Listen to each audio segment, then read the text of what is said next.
За бүгдээрэнд минь орой мэнд хүргэе. Yummy Moms in Japan подкастны маань 14 дахь дугаар ингээд хүрэхэд бэлэн болоод байна.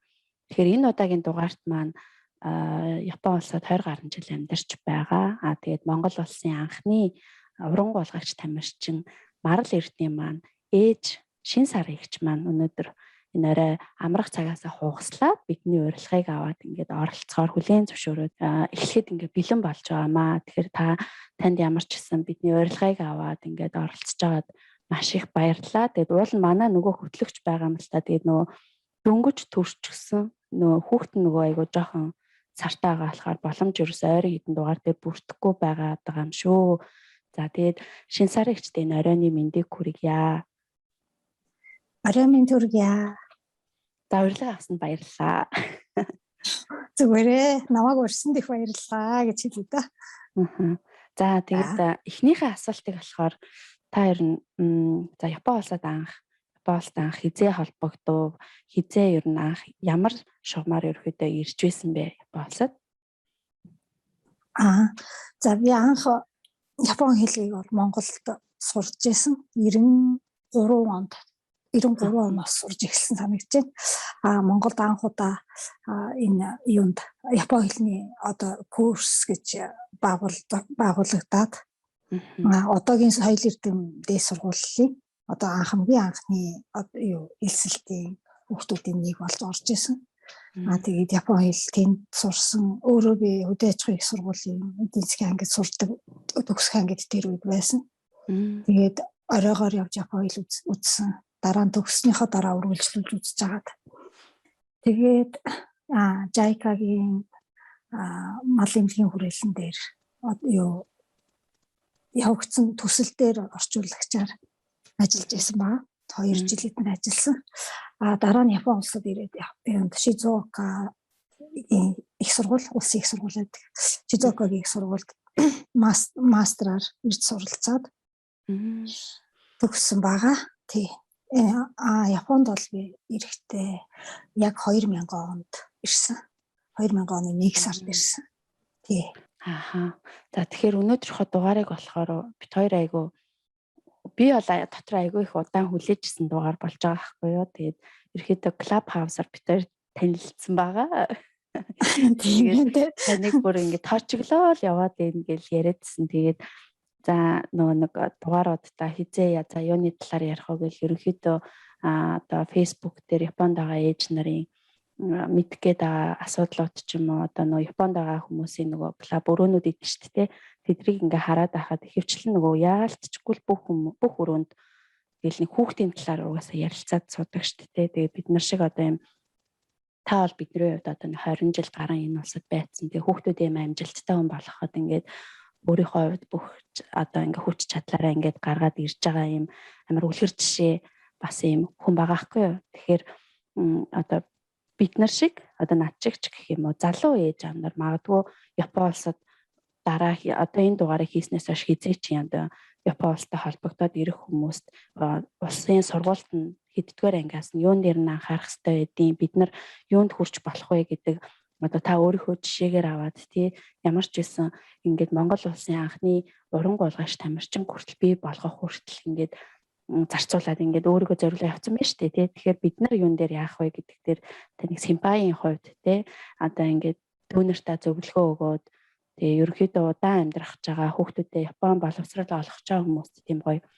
зөвлөгөө өгсөн тийм Ахмад симпаийн тийм гоё яриа болох болов гэж бол би айгүй найдаад байгаа дотроо. Тэгээд би ч гэсэн чадлаараа танаас асуулт асуухыг хичээнэ. За тэгээд эхний асуултаа болохоор ингэж бодож чинь. За сургууль цэцэрлэгээс одоо яг эхлэхийг одоо бас яаж мэдэхгүй байна. Ямар ч тач одоо бага сургууль байгаа шүү дээ Японы. Тэгээд бага сургуульд ороод ерөнхийдөө юун дээр бид нар анхаарах хэрэгтэй байдаг вэ гэд та ерөнхийдөө бага сургуулиас нь ахуулаад тийм бага сургууль дээр юун дээр анхаарах вэ? Бага сургууль дээр манай охин маань болохоор 5 настай ирсэн. Цэцэрлэгт явж байсан. Тэгээд сургуульд ороод тэгээд 2 дугаар ангид багт нь манайх Нагуяд шилжиж ирсэн байгаа. Тэгээд яг тэр Нагуяд шилжиж ирсний дараагаас охиндоо үдээс хойш нь одоо ямар сургалтанд явуулах уу гэдэг асуудал гарч ирээд тэгээд би тэр үед айгүйх ажилтаа завгүйс учраас аав нь каратед дагуулж оруулсан байгаа. Тэгээд нэг жил гаруй каратегийн сургуульд яваад жоохон нөгөө бүс мөс нь өөрчлөгдөөл ингээл явж исэн. Тэгээд сүүлдээ нөгөө жоохон бие нь өндөр, тэгээд үеийнхэн хүүхдүүд дотор жоохон өндөр, тэгээд тулалдах болохоор ингээ багш магштайгаа таарад байна. Тэгээд багш маань ингээ эрэгтэй хүн учраас би одоо энэ багштай тулалдаж баймааргүй байна. Ингээ тэр нүцгэн цээж мэж нь харагдаад байна. Тэгээд би ер нь энэ каратег бол ээж нэг сонирхгүй байна гэдэг надад өөрөө хэлсэн. Тэгээд за тэгвэл юу чи өөрөө сонирхгүй байгаа бол каратег болж болно гэд. Тэгээ каратег болцоод тэгвэл одоо яах вэ гэд. Тэгээд надад бас ажил боломж гараад нэг удаа амралтын өдөр өмнө нь би нэг мэдээ сонссон байсан. Юу Нагояд одоо мөсөн голгуурын талбай маш ихтэй байдаг. Энэ нутгаас бол амжилттай тамирчид бол их төрөн гарч байгаа. Тэгээ энэ тэднийг дагаад ингээ хүүхдүүд бол маш их энэ одоо уран гулгалт тэшүүрээр хичээлж байна гэсэн яриаг би зургатаар сонссон байсан. Тэгээд яг амралтынхаа өдөр охиноо дагуулад тэр мөсөн гулгуурын талбайд аваачиж нэг өдөр тоглуулсан. Тэгээд жигтэйхэн сонирхоод тэгээ би энд юунд суралцмаар байна гэд. Тэгээд тэр мөсөн гулгуурын талбай хүнээс асуусан чинь ингээд нөгөө памфлет танилцуулга юм хүмүүс өгөөд 7 хоногийн хагасаа өдөр болгон 7 хоногт нэг удаа оролцдог тийм нэг анхан шатны юунд орсон. Тэгээд ер нь нэг жил гаруй 2 жил шахуу явсан баг. Юу сүүлдээ 7 хоногт 2 удаа эднэр явдаг болол. Тэгээд яг нөгөө дунд нь жижигэн шалгалтууд аваад ингээ хүүхдүүдэд ахиулаад анги нөгөө ахиулаад идэм байна л та. Баг сургуулийн 5 дугаар ангид орж ах үедээ юу би одоо энэ шалгалтыг өгөөд тэнцэх юм бол би одоо энэ ээж уран гулгалтын мэргэжлийн клубт орохоор болчлаа гэж яриад тэр шалгалтандаа тэнцээд клубт орлоо гэсэн. Тэгээ клубт орсон чинь клубын багш болохоор танаа хүүхд одоо ингээд хичээлж эхлэхэд юу яасан хоцорсон байна. Юу өшөө бүр бага насндаа орохгүй болдгүй гэж яриад. Тэгээд хүүхд орно гэдэг ингээд за энэ ч одоо юу болов багштай нь ярилцаад гэхдээ би одоо ингээд хүүхд маань хиймээр байна гэдэг би юу ч гэсэн оруулаад үзье гэх. Тэгээ оруулсан ба. Тэгээ энэ зүгээр яг ингэж орох болсон шалтгаан энэ тэр нь бол яг Японд угаасаа баг сургууль гэдэг маань өөрөө нөгөө бүх хүүхдэд нэгэн жиг тэгш хэрэгтэйгээр одоо ерөнхий боловсролыг олгоно гэсэн дүрмтэй шүү дээ тийм ээ. Тэр утгаараа бол маш энгийн. Тэгээд яг энэ үед Япончууд өөрсдөө бол хүүхдтэй маш их юм сургаж явдаг л да. Янз бүрийн оролцуулж одоо нэг баг дээр нь одоо сонирхлыг нь сонгож олох гэх юм уу тийм ээ. Тэрийг бол маш их хийдэг. Тэгээд тэрийг яг хөө миний хувьд бол ерөнхийдөө нөгөө Япон хэл гадрал харьцангуй сайн сурчсан учраас ойлгоод тэгээд миний хүүхдэд бас юм одоо давхар суралцах юм бас хэрэгтэй юм байна гэдгийг эхнээсээ мэдэрчээсэн. Тэгээд сүүлдээ манай охины сурлага бол маш гайгүй. Тэгээд юу ингээд зургтын мэдээс идэ хараад жоохон комент эднэр хийх маягтай болоод ирсэн. Нөгөө тэнгүүт энэ хүүхдэд одоо өөрийнх нь хичээл бол маш их одоо юу яаж байгаа юм хөнгөн байгаа юм байна. Тэгэхээр нөгөө цаана боломж байгаад байна гэдгийг нь жоохон мэдрэгдээд эхэлсэн. Тийм учраас за тэгвэл спортоор хажуугаар нь юм сургая гэдэг бас нэг тийм ойлголт одоо амьдралын нэг өдөр нэг мөчөд тийм ойлгогдсон шүү дээ. Тэгээд за тэгвэл уран гол өөрөө сонирхоод байгаа юм байна ингээд энэ уран гулгалтын клубт орё гэдэг. Тэгээ орсон байгаа. Тэгээд орсон чинь харин жоохон ер нь их завгүй болсон да. Оронгууд л ерөөсөө цагийн хуваар ирсэн чинь өглөө эрт дасгал очдөг. Орой очдөг ингээд өдөр болгон баг тиймэрхүү юмд одоо болж идэг дасгал сургууль болж идэг гэх ийм асуудалд орсон. Тэгээд тэр дасгал сургуультай яваад бас дундуур нь нөгөө баж тест гэдэг тэр тестүүд өгөөд ингээд зэрэг зэндээ ахиулаад явдаг. ийм ертөнц рүү аялаа орсон. Охин маань бол одоо өглөө 6 цагаас бэлтгэлтэй байхад өөрөө 4 цагт босож ирээд ээжээ цаг болчлоо явъя гэдэг. Амар дуртай юм тий. Тэгэхээр би бүр эхлээд цочсон. Өөрөө босог гүйж ирээд хөө ээжээ цаг болчлоо гэдэг. Би яагаад гэвэл нөгөө дүүн төрчихсөн дөнгөж 1 сартай эднэр байж байсан үе.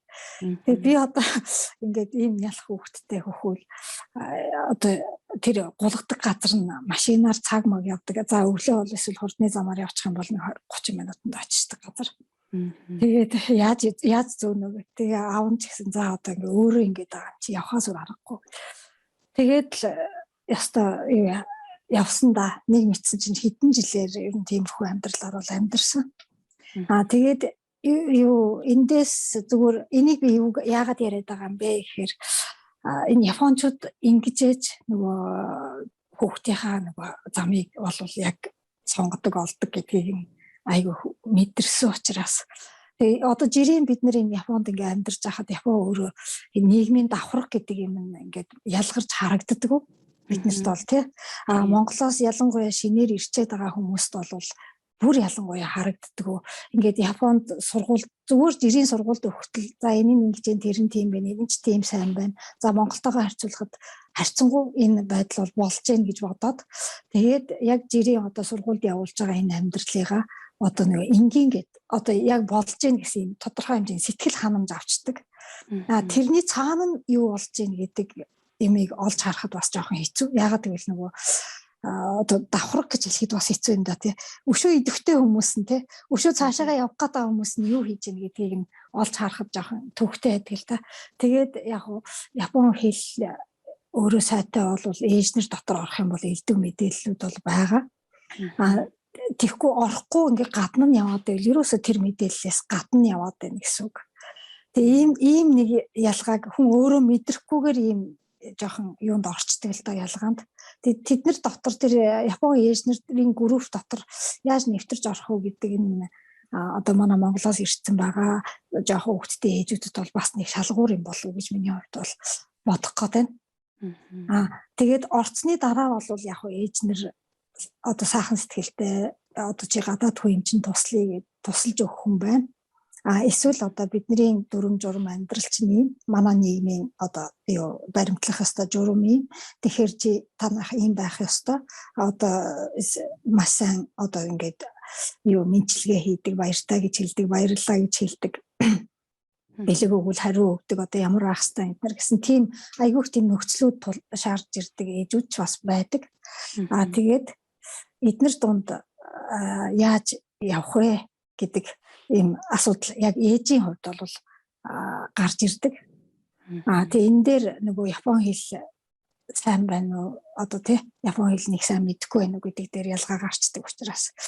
Тэгэхээр бол юу гэж хэлмээр байна вэ гэвэл заавал өөрийнхөө ямар нэг хэлний чадвар мадвар дээр ингээд одоо гололт өгөлгүйгээр аль болох одоо нөгөө юу сэргэлэн одоо юу гэх чин чанартаагаар тэдний дунд заавал орох ёстой гэж хэлмээр байна. Тэгээд тэд нартай найзлаад одоо юу доторх мэдээллийг нь олж сонсоод ингээд явах юм бол энэ нөгөө энэ нийгэм дотор юу болоод нэгтэй харьцангуй илүү сайн ойлгож эхэлнэ гэж бодож байна. Яг бага сургууль дотор байх үед. Надаа одоо манай хүү чинь нөгөө бага сургуулийн 6 дугаар анги штэ. Тэг 4 дугаар ангиас яг энэ сургуульд орсон байхгүй юу? Одоо ингээд нөгөөд ирсэн. Би тэр ээжнэр дунд орох надад бол амар хэцүү, бүр амар ядаргаатай байдаг. Би бүр ингээд бараг л өөрөө зайгаа бариад ингээл байнга ингээл энийгэл юу ч ярих юм. Тэгэл ингээл яг одоо нэг арай ахлагч одоо манай хүүч нь сагсанд явдаг. Тэгээд нэг тэр коучийн одоо тасалжуулагчийн ихнэр гэдэг тэгэнгүүт нөгөө эцэг эхчүүдийн нэг лидер нь болоод ингээ яваад байгаа байхгүй юу. Тэгээд тэдний хүүхдүүд тэндээ явдаг. Тэгэл нөгөө ээж чинь бүх ээж нар тойрол ингээл хүн өрөөсөө салтгүй. Тэгээд би яг тийм юмд ингээ нэвтэрч орох аргаа олдгоо. Тэг ингээ орохоор ингээд нэг толгоноод байгаа юм шиг санагдал. Яах учраа олохгүй ингээ ерөөсөө ойлгохгүй. Тэгээ би шууд зайгаа авцсан одоо жишээ нь би явж байгаа байхгүй юу. Яа тэдэрт орохгүй болохгүй юу. Тэг надад тэр би ингэж хэлмээр санагдчихэв.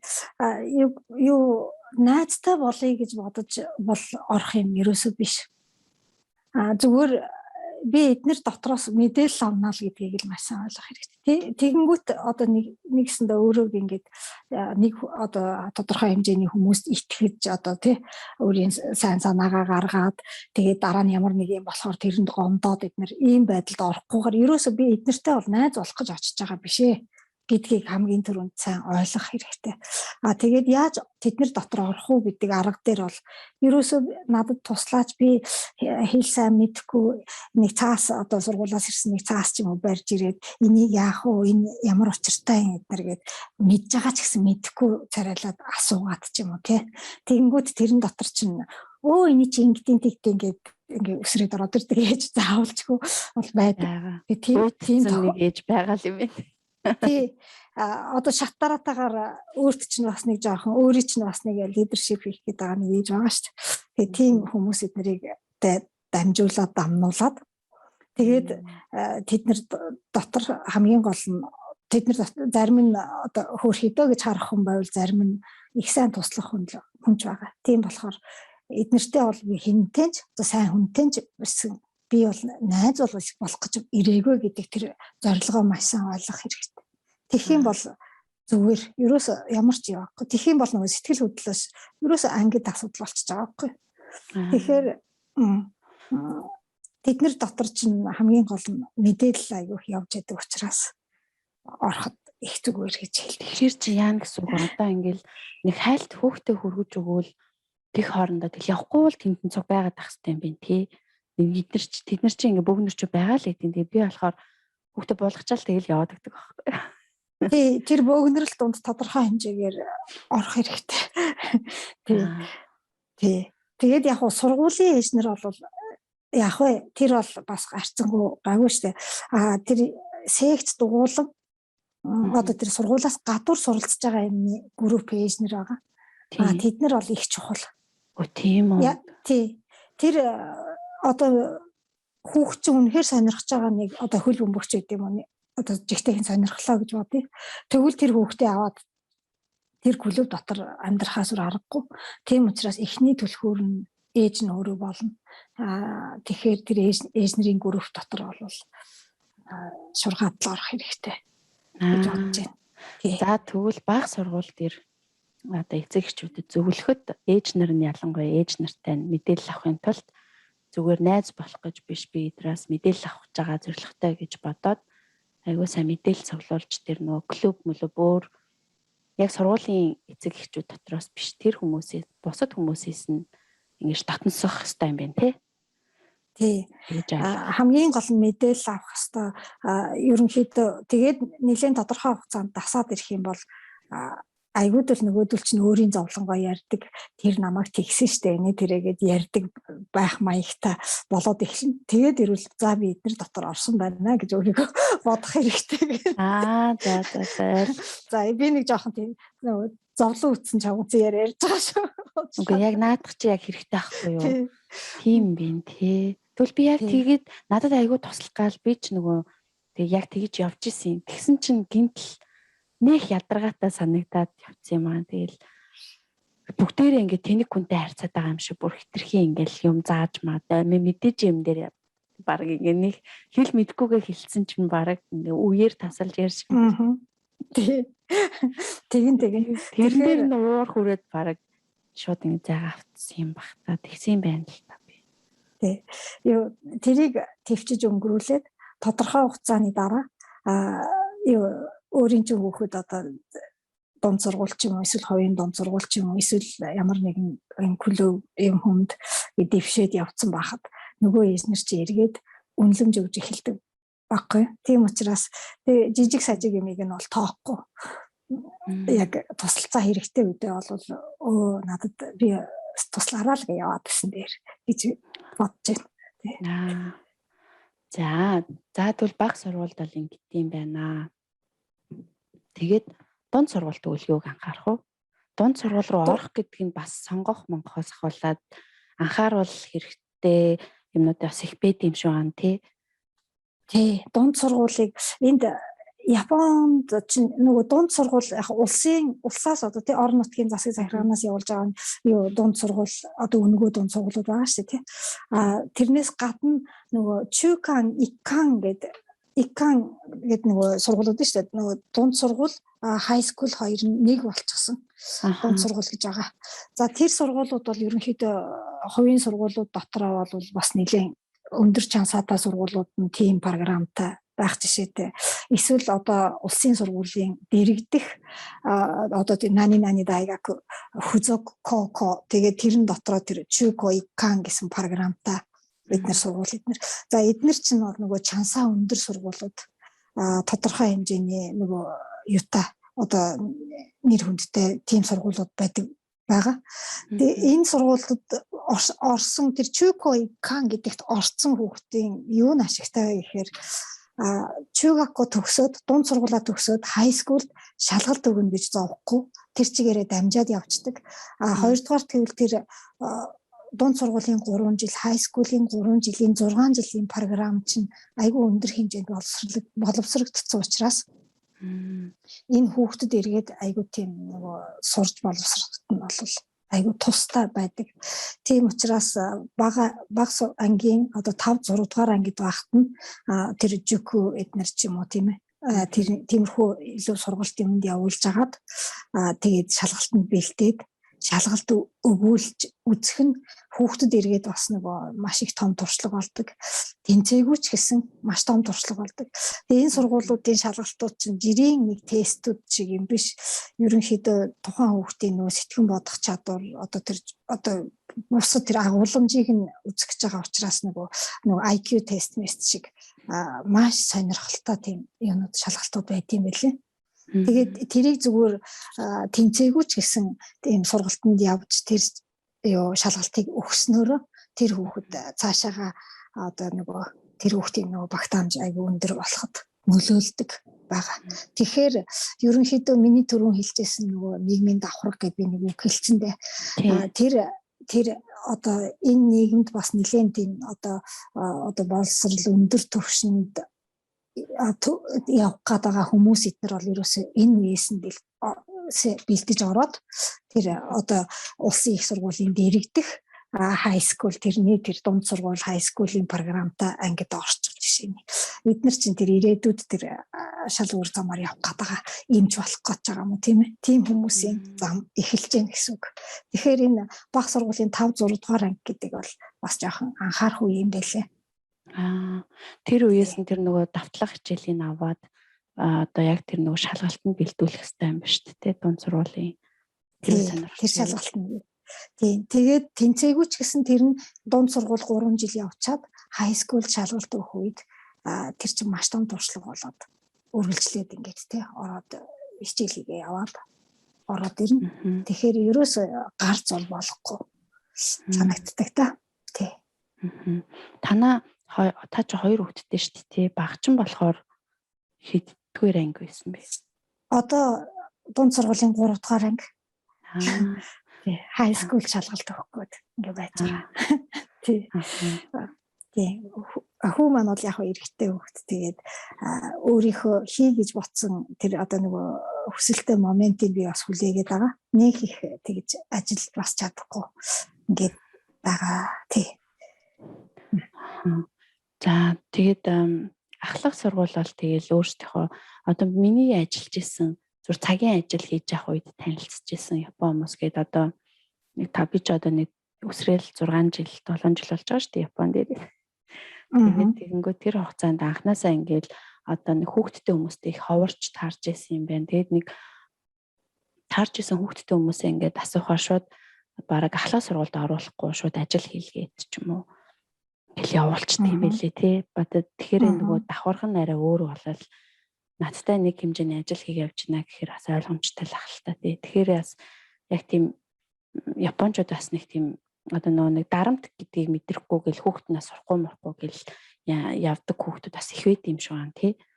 Тийм тэгээд энэ яг нөгөө үйлдвэр энэ нийгэмтэйгээ бас холбоотой юм л да.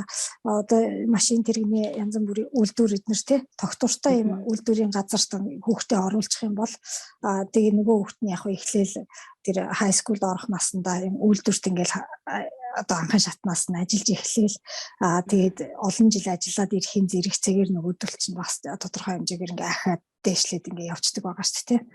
Тэгэхээр ажиллаа хийж сураад хүний итгэл олоод явчих чадж байгаа нь өөрөө бас нэг эрдэм. Тэгээд цаад ажилд авж байгаа газар нь ч гэсэн нэг өдөр алга болчихгүй тухайн хүнийг насаар нь ч гэсэн тийчээгээд явчих хэмжээний одоо энэ ийм найдвартай газрууд бас байгаад байна шүү дээ. Тэгээд тийм учраас тийм сонголт хийж байгаа хүмүүс бас байгаа ах л да. Тийм ер нь үйлдвэрийн газрууд би бас орчуулгаар нөгөө киншүүсээ эднэрийн юугаар явж байхад эднэр бол үйлдвэр дээр тийм хүүхдүүд бол зөндөө идэв юм байлээ. Ялангуяа эрэгтэй хүүхдүүд эднэр бол яг юу маш багасаа ажил хийгээ сурцсан тийм ажиллаад байждаг хүүхдүүд байт юм байлээ. Тийм тий. Одоо нөгөө би над чигийн байдалтай байгаа хүмүүс бас байж магадгүй. Одоо би ч эрхчил гэхэд манай хүүхд дунд сургуульд орно гэдэг чам. Тэгээд дунд сургуулийн төгсгөөд яах вэ гэдгийг одоо ингэ жишээ нь манай гэр бүл ингээд за Монгол буцахгүй ч юм уу за энд нь сурах уу гадагшаа явуулах уу яах вэ гэд яг нэг юм сонирн байдалд ингээ хүрсэн байгаа байхгүй юу. Би бас өмнө танаас нэг асуужсэн. Тэрийг яах вэ ахаад асуух гал юм л та. Тэгэнгүүт ер нь одоо юу гэдэг эргээд Монгол буцъя өөрсдийгөө бодоод Монгол буцаад ч гэх юм уу. Тэгэнгүүт магадгүй хүүхдээ нэг амар юм бас нэг суралцах боломжийг ингээд байхгүй болгочих ч юм уу гэд бас ингээд айгаал яг ямар шийдвэр гаргахаа одоо ч ингээд шийдэж чадахгүй л юм байгаа даа л та. Таны бодлоор ер нь юу гэж бодож байна та яг иймэрхүү нөхцөл байдалд байгаа хүнд зөвлөвл. Ер нь тэгтээ зүгээр яг хуу тэгээд нөгөө виз мизэлдүү 7 асуудал ингээд тий ажил төрөл хамаарад одоо гэр бүлэрээ одоо хаана байх ёстой юм тэгэл тэр ингээд шийдэгдэл одоо байвал одоо байхаас өөр аргагүй шүү дээ тий. Тэгтээ зүгээр энэ дунд хүүхдтэй бид нэр ямар сонголт өгөх үү гэдэг асуулт байна тий. Тэгэхээр яг хүүхд чинь өөрөө жишээлбэл Японд одоо хай скулд дотор байртай хай скул эднэрт ороод өөрөө үлдээ гэх юм бол энд нь үлдээж болно. Одоо дотор байртай тийм газар тэгэх юм бол тэгж бас болох байх. Эсвэл Монголдо очисон ч буруудах юм бол байхгүй байх. Эргээд бас монголоо мэддэг монгол хэлэндээ сайн болно нэ тэр зөндөө бас асуудал юу байгаа ч тийм сайн талууд. Тэгтээ зөвхөн миний амьдралын туршлага дунд нэг юм байдаг. Миний үеийн оюутан найзууд бол яг жоохон хөвгттэй ингээ байцгааж исэн. Тэгээ нэг хэсэг Монголд одоо бас байдал асуудал гайгүй болоод ихэнх нь ер нь буццгаасан. Тэгээ одоо эргээд хүүхдүүд нь буцаад сургуульд гарах болсон чинь яг бүх юм ихнээсээ одоо өөрийнхөө хүүхдийг Японд руу явуулмаар нь Америк руу явуулмаар нь яах вэ гэдэг ийм асуудал ингээд орцсон өдр байж ах жишээтэй. Тэгэхээр энэ өөрөө манай нийгмийн нөлөөлөл бас айгүй байна гэдгийг нь бол бас харагдаад байна тий.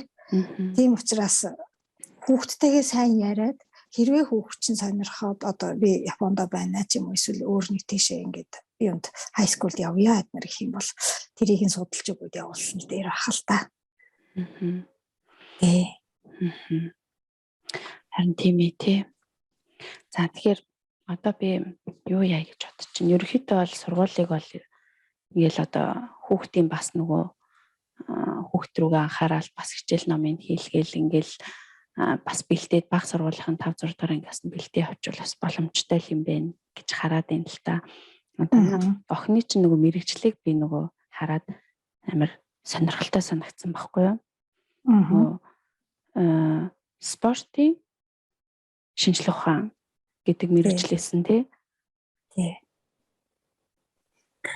Энэ нөгөө уран гулгалт хичээллэж явж байгаад тэгээд энэ манай ойролцоо Чүкио University гэдэг энэ сайхан сургууль байгаад тэнд нөгөө спортын шинжлэх ухааны факультет байна гэдгийг нь мэдсэн л дээ. Тэнд угаасаа мөсөн булгуурын талбайтай ингээд одоо маш алдартай тамирчид энэ Японы тэшүүрийн холбоо нөгөө National Training Center гэдэг одоо нөгөө шилдэг тамирчтай авчирч бэлтгэл хийлгэж байгаа газар байсан. Тэгээд энэ би ботсон л да одоо энэ хүүхэд маань ингээл мөсөн дээр хөрхийг өсөөгөө жуулаад ингээл мөсөн дээр очоод унаал ингээл олон жил инглээ өөрөө дуртай болохоор салж өгөхгүй ингээ яваад идэг. Тэгээд юу үлдэх юм бэ гэдэг ботсон л да.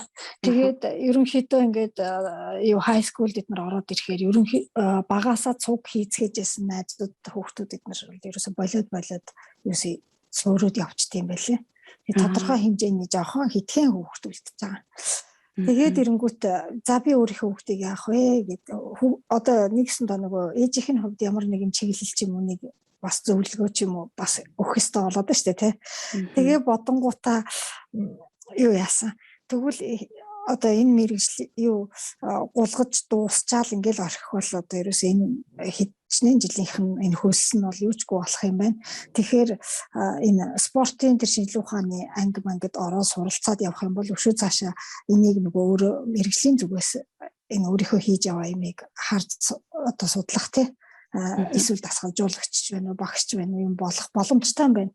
Тэгэж үргэлжилж болох юм байна гэж бодоод тэгээд охинтойгоо ярилцсан. Тэгээ манай охин ч гэсэн ер нь энэ угаасаа би энэ сургуульд орно л гэж ярьдаг тийм байсан. Тэгээ орсон. Тэгээ орсон чинь их сонирхолтой энэ спортын шинжилгээ ухаан гэдэг юм чинь шинэ дотом юм байна. Тэгээд дотроо спортыг одоо нөгөө нийгэм талаас нь ангаах ухааны талаас нь спортын сэтгэл зүй талаас нь тэгээд спортын нөгөө физик талаас нь судалдаг нөгөө механизм гэдэг ийм салбарууд байд юм байна. Тэгээд тэр хичээлүүд нь сонсоод байхад үнэхээр сонирхолтой. Бүр дахиж оюутан болох юмсан гэмээр сайхан юм яригдана. Одоо дэлхийн мундаг том тамирчдын тухай судалсан судалгаа эднэр гэлбэр наад зах нь их сонин гой юутай. Тэгээ охин маань энийг их сонирхсан. Тэгээд тэгээд сургуулаа төгсөөд ерөнхийдөө нөгөө сургууль дээр өөрөө мөсөн гулгуурын талбайтай учраас тэр нэг гулгахгүй ч байсангүй угаасаа дасчихсан 1-2 өдөр гулгахгүй бол бие хөдлөхгүй бол муухай байдаг гэл дандаа л ингээл. Тэгээд яг хөө төгсчөөд юу яасан? Уран гулгалтын салбар дээр энэ биомеханизмыг жоохон яагаад сонгох болсон бэ гэхээр манай Монголд бас энэ юу чинь хөгжөөгүй байгаа юм байна. Мэргэжилтэн бол бэлтгэгдээгүй байгаа юм байна. Тэгээ яг энэ мэргэжлэр бол бас Монголд анхны гэсэн маягтай шахуу болоод байгаа. Тэгээд энэ шинжилгээ ухааны үүднээс нь энэ спортыг харна гэдэг чинь айгүй чухал юм байна. Ийм мэргэжилтэн болъё. Тэгээд магистрт орохоор шийдсэн. Тэгээ магистрт орохдоо бол яг тэр спортыг одоо нөгөө нийгэм талаас нь нэмээд тэрэ гэдгээс нь биш энэ биомеханизм талаас нь гэдгээс нь үзсэн хамаагүй сонирхол дээр юм байна. Ирээдүйд чи бас их орондоо ч гэсэн хэрэгтэй хүн болох юм байна гэдэг үүднээс. Тэгээ багш нь их сайхан багш таарсан. Японы тэр биомеханизмын судлаачдын одоо нөгөө зөвлөлийн дарга тэгээд тэр дэлхийн биомеханизмын судлаачдын зөвлөлийн гишүүн ийм сайхан багш таарсан. Тэгээд эн чинь бас нэг хувь зай юм да гэд. Тэгээ урд нь би намайг оюутан байхад нэг настай хүн надад зөвлөж ирсэн. Альва хүүхдийн хувь зай гэдэг юм чинь ямар эцэг ихтэй болох вэ? Ямар багштай учрах уу гэдгээс л хамаардیں۔ Гэж хэлж ирсэн. Тэгээд магистрт ороод ингээд уран гулгалт дээр судалгаа хийе гэж шийдээд тэгээд ерөнхийдөө одоо энэ ирэх хавар магистра төгсөх гэдэг ингээд байж байгаа. Харин тийм байлээ тий. Тэр би юуг нь харсан чинь 3D зураг авалт хийж гин хэмжилт анализ явагдаж гин гэдэг бүр яг гулгаж явах үеийг нь 3D-гээр аваад ингээд бүр програм дээр ингээд гаргаж тэмдэглэхдээ тэр мэрийг хараад хөөх бүр ингэж содалж бүр ийм судалгаа хийгддэг юм биш гэж анхудаа л харлаа.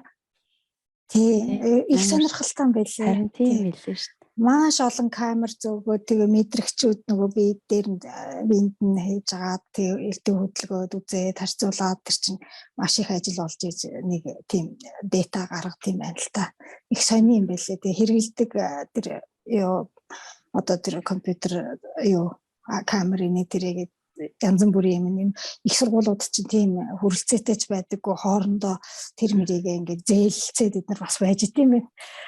Тэгээ тий Тэгээд тиймэрхүү юм хүм хэрэглээд их өндөр хэмжээнд хийж байгаа. Тэгээд багш нь ч гэсэн нэлээд үнэлж үзээд ер нь яг олон улсын нөгөө сэтгүүлийн хүмүүнд эднэр болж өгвөл одоо чанартайхан хийгээд тавиулна гэсэн юм зорилготой эднэр явж байгаа. Харин тэрийг хараад ер нь нөгөө нэг яг нөгөө пэйж хуудас нь байт юм билээ шүү дээ. Марал Эрдэнэ гээд тэр уран болгогч гээд тэрнээс ингээ хараад өөрийнх нь мөрөөдлөө одоо нэг уран гулгалт тийм ордонтой болно гэж ярьдаг нь ер нь л. Тийм ер нь Монголд уран гулгалтын энэ нөгөө мөсөн гулгуурын талбайтай болоосоо гэж их хүссэн. Тэгээд бас энэ жил ингээ болж ах шиг байна тий. Яагаад вэ гэхээр нөгөө амралт болохоор зуны амралт, өвлийн амралт, энэ урт амралт болохоор ерөөсөө Монгол руугаа явж чаддгүй. Нөгөө клуб дээр дандаа нөгөө гашиг гэхэд гончод хэлдэг шүү дээ тий. Нөгөө одоо эрчимжүүлсэн бэлтгэлгээд орчдөг. Програмууд орчдөг. Тэгээд ердөөсөө амралтаараа ингээ Монгол явах боломж маш бага байсан. Тэгээд Монголд мөстэй байсан бол явчихгүй юу гэдэг багасаа тийм байсан. Тийм. Харин тэгэхээр яг нэг тийм анхны тийм гоё замналыг ингээд тавьж байгаа юм шиг одоо нөгөө удаан хугацаанд нь томоор харах юм бол тэр яг анхны тэр замналыг тавих байхаа гэж надад бол тийм мэдрэмж төрсөн. Яг тийх байхаа угаасаа. Тийм анхны хүн болохоор зовлонч их л байгаа юм л та. Бүх юмыг нь суулаад үзэх байх л та тий. Тийм тэгээ яг нөгөө японочч нөгөө дундаас нь орхивол бүх юм одоо 0 баг хасах тийм учраас хамгийн үргэлжлүүлж явсан л хамгийн одоо хождог гэж ярьдаг ч тий. Яг үнэхээр ч бас үнэн ч юм шиг байна. Одоо багтаа цуг хийжсэн хүүхдүүдээс бол ер нь үлдсэн хүүхд байхгүй. Нэгэсэнд одоо манай хүүхд ингээд үлдээд тэгээд ийм мэрэгжлийн болоо явж байгаа. Тэгээд дээр нь нөгөө pro skater гэдэг нөгөө ice show эднэр тоглолтын хүнд оролцож байгаа. Тэгээд ийм байдлаар ингээд явж байгаад нь бол багаас нь цуг юм хийжсэн тэр найзуудынхны ээжүүд бол надад бүр зарим нь баг атаарах маягтай одоо хэлдэг. Танаа хүүхдийг чи ер нь бурхан хараад байна гэдэг. Тэгээ бурхан миний хувьд бол бурхан биш ээ. Миний хүүхд амар хичээж байгаа ч гэж бодоод байдгийн би дотроо. Тэгээд тийм тэр нөгөө аялан тоглолтын зургнуудыг хараад хөөх эн чинь юу би одоо бол жишээ нэг юм уран гулгалт бас нөө Монголд байсан болохоор нэг хол байгаа хгүй тиймэрхүү мэдээллүүд ч юм уу тэр төлийн тамирчид ч юм уу Монголд баг байдаггүй болохоор тэгээ хол. Гэхдээ Японд ирээд нөгөө нэг метрон дотор ингээл нэг уран гулгах шиг нэг хүүхэн ингээл дандаа зураг байж байдаг ш. Нэг Асада Мао гэд тий.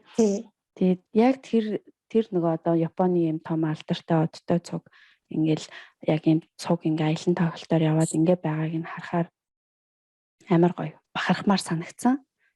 Тэгээд сонсогчтой хэлэхэд Асада Мао нь болохоор 2010 оны Ванкуверийн Олимпийн мөнгөн медальтай. Тэгээд дэлхийн 3 удаагийн авраг бас дэлхийн их дуулгын 7 удаагийн авраг юм айгу мундаг тамирчин ба. Та нарт гэхдээ би угаасаа одоо нэг подкастныхаа юунд зургийн цуг ахуулсан зургнууд гэдэг тэдний бүгднийг оруулна гэж бодож байгаа. Тэгэхээр хүмүүс ч гэсэн бас яг нэрээ тийм гэж шууд санах хаа. Метрон дотор ингээл амар хинтинд айгүйх зурнууд нь байдаг шүү дээ тий. Тэгэхээр амар бахмаар санагдсан шүү таастаа мундаг юм ба. Энэ юу уран гулгаач дотор юм хоёр төрөл байгаа юм. Амачуа тэгээд нэг нь про скейтер гэдэг. Тэгээд тэр амачуа гэдэг нь болохоор нөгөө зодог тайлаагүй яг энэ тэмцээн уралдаан тэмцээнүүдэд яг оролцож явж байгаа юм тамирчдыг хэлж байгаа. Тэгээд про скейтер гэдэг нь болохоор зодог тайлаад тэрнийхээ дараа тийм ice show ийм үзүүлэх тоглолтод оролцоод явж байгаа тамир хүмүүсийг хэлж байгаа. Одоо Канадад эднэр бол нөгөө силктэс солиа гэдэг байдаг ч тийм. Тэр мөрнийхэн эдгээр чинь яг дандаа им про скейтерүүд байдаг. Тэгээд марлагийн хувьд бол яг учиргүй амар зодог өмсцэн зодог тайлсан энэ гэсэн нэг тийм сүртэй юм битэрт байхгүй л те. Тэгвэл яг бас хаяада нэг улсынхаа нэрийн өмнөс тэмцээн хүнд оролцож бас бэлдэж оролцож явдаг байгаа. Тэгээд энэ давхар тэр про скейтер маягаар энэ ice show-нд бас оролцдог. Тийм байгаа. Тийм Японы одоо баг одоо мөсөн гулгуурын талбайтай бүхэл хотуудаар явлаа. Сая 2 жил хагас 3 жил шахуу явсан. Тэгээд үнэхээр одоо Японд бол баг Монголд ихээс илүү Японд таньдаг хүн мэддэг хүн их олон болсон байна. Тэгээд саяхан бас надад өөрөө марлаа ярьсан. Юу ийм юм гэд. Би одоо жишээлбэл намайг гулгадаг барьдаг гэж огт мэдэхгүйгээр зүгээр ингээ миний нэр мэрийг хараад чи гадаад хүн юм уу гэж танилцсан хүн одоо хүний харьцаа намайг эсвэл зүгээр одоо гулгадаг ийм хүн гэдгийг мэдээд натад ингээ танилцаад ярьсан хүний харилцаа энэ хоёрын хооронд маш том ялгаа байгаа шүү гэж ярьж илээ. Тэгээд тэр чи одоо юуг өгүүлж байна? Би одоо нөгөө монголчуудаа болохоор юм хамаагүй ярьж байгаа юм шиг. Энэ юуг өгүүлж байна вэ гэдгийг бас сонсож байгаа хүмүүст ордороо бас бодох бах тий. Тэгэхээр бид нэр одоо хүний газар ирээд одоо ямар байх хэвээр гэдгийг ер нь жоохон төлөвлөгөөтэй бодоод явах юм бол хүүхдүүд маань бол ер нь юу ч хийж чадах айхтар энергитэй хүмүүс байд юм байлээ шүү гэж л одоо хэлмээр санагдаж байна тий. Яг тэр одоо тэр айшоо юмд оролцоод явж байгаа тэр эсвэл одоо ийм сургуулийн одоо сургууль судалгаа хийж байгаа эний тэрээр харьцаад явах юм бол энэ нийгэмдээ бол айгуу тийм боломжийн хэмжээнд харилцаа үүсгээд яваад байгаа хүн шүү дээ. Би хоосон магтж байгаа биш яг энэ бодит байдал дээр бол юм байгаа. Тий. Тэгэхээр энд бол одоо нөгөө та бас аюу мундаг байна л та хүүхдээ мэдрээд дэмжиж ингээд нөгөө нэг байнга хүргэж өгч авахаас ахвалаа л те тэр одоо хичнээн жилж үргэлжилсэн өглөө эрт босоод бодвол нөгөө бенто өдрийг хийгээл ингээл зөөдөглөсөн бах л та. Тэгэхээр яг хэрвээ яг хүүхдээ нэг юмар одоо дагнуулаад дэмжих байгаа бол ээж аав нар ерөнхийдөө бас юуг даван туулах ёстой, ямар сэтгэлийн бэлтгэлтэй байх ёстой гэж та боддог вэ? Ер нь бол тэр зөөж мөх тэр хоол ундын бэлдэх эний тэр угаах цэвэрлэх бүхэн инженерийн хийдэг ажил шүү дээ. Ганц би эксүрхий хийсэн юм биш.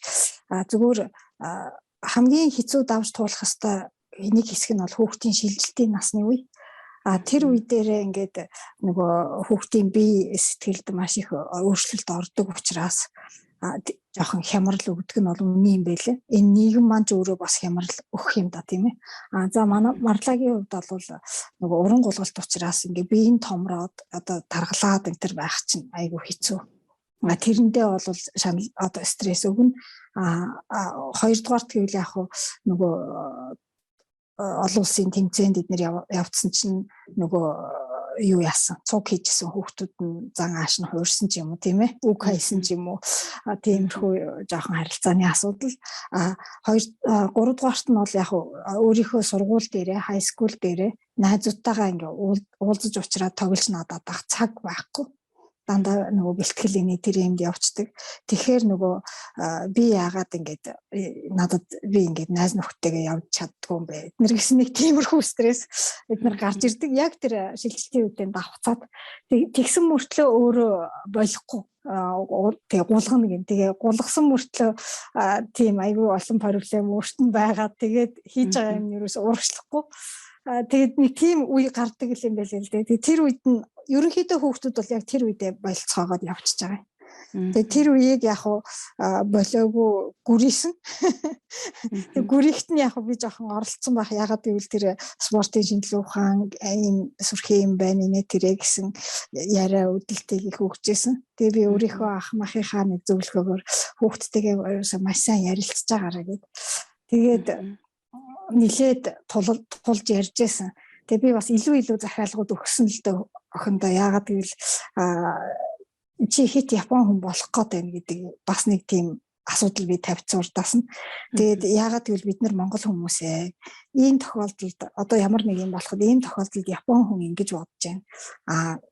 Би одоо ээж нь монгол хүн учраас би ингэж бодож байна. Энэ хоёрын хооронд нэг ийм ялгаа байгаа энэ тэр ингэж ярихаар тэг хүүхд тахта тэг уцаарлаа. Тэгвэл та ер нь энд намайг дагуулж авчирсан юм байгаа мэдтэй ч юм уу тийм ээ. Эсвэл одоо тий эсвэл би мэдхгүй ч юм уу би тийм хүн биш ч юм уу багш гэж хэлээгүй ч юм уу тий иймэрхүү асуудлыг нэр ярьдаг тийм байсан. Тэгтэл ингээд аль болохоор мэтгэлцээд ярилцаад зарим нэгэн Япон ээж нэрээс харахад бол намайг бол хүүхдтэйгээ их юу зөрөлддөг энэ хоорондоо их таруухан ээж охин хоёр гэж харж ирсэн юм шиг байлээ. Миний хувьд бол жоохон тийм тодорхой хугацаанд тийм элдв асуудлуудыг тавьж явж байсан. Яагаад гэвэл энэ хүүхд одоо марлаа эргээд Монголд амьдрах өдөр ирнэ штэ. Япон шиг сэтгэл ах юм бол энэ Япон дотор л амьдрна. Тэгээ их газарт гарчих юм бол энэ чинь шал өөр юм явагдаад байгаа. Тэгээ энэ ялгааг мэдэж өсөөсэй гэж их бодсон. Тэгсэн чинь аяанда дээд сургуульд ороод 1-2 дугаар курст ороод ирэхээр бол харин ээж яг таны ярьж исэн зөв юм бэлээ. Энтергээд нөгөө миний хилээдээс юм эсэргүүцдэг байсан чинь эргээд харин хүлийн зөвшөөрөд эхэлсэн. Тэгээ яасан бэ гэсэн чинь багш яг тантай адилхан юм ярьж илээ гэд. Тэгээд нөгөө хүрээлэн байгаа хүрээлэл нь өөрчлөгдөд тэр одоо тодорхой хэмжээний жоохон халаг хүмүүс дотор ороод ирсэн юм яасан. Тэгээд нөгөө багш нар нь ярьж байгаа юм ерөнхийдөө миний ярьж байгаа юмтай нийцээд ирсэн учраас тэгээд ингээд надтай яриан таардаг болж эхлээд нэгэсэндээ шилжилтийн насаа ингэж давсан байгаа. Тэгэхээр яг тэр үед нь аль тэгэж ярилцаж л амар сайн давж туулсан юм байна тий. Маш сайн ярилцах хэрэгтэй юм байлаа. Хоёрдугаарт гэвэл тэр нэг орчноороо хөөхд яг Япон хүн шиг болох гэдэг. Яг Япон сэтгэлийг өмнөөс тавих гэдэг. Тийм учраас бид нар ард нь бас бид нар чинь Монгол хүн гэдгийг мартаж болохгүй гэсэн нэг ахтар том асуудал байгаа ч тий. Тэгээ тэрийгээ бас дунд нь яаж авч явах вэ гэдэг нэг тийм проблем бол гарах юм байлаа. Тэрийг тэгээ яаж авч явах вэ? Тэгээд л одоо тэгээ бид нар Монгол хүмүүс гэдэг асуудлыг бол айгүй их 50 ч гэж одоо тэгэл яриад л байна. Заримдаа ингээл дагуулж Монгол нөгөө явсан үедээ наам цаана гэл ингээл аль болохоор л хичээсэн. Тэгтээ би бол монгол хэлээ бол таруухан болгосон их буруутай талтай. Гэртээ ерөнхийдөө бас японоор ярьчихсан тал байгаа.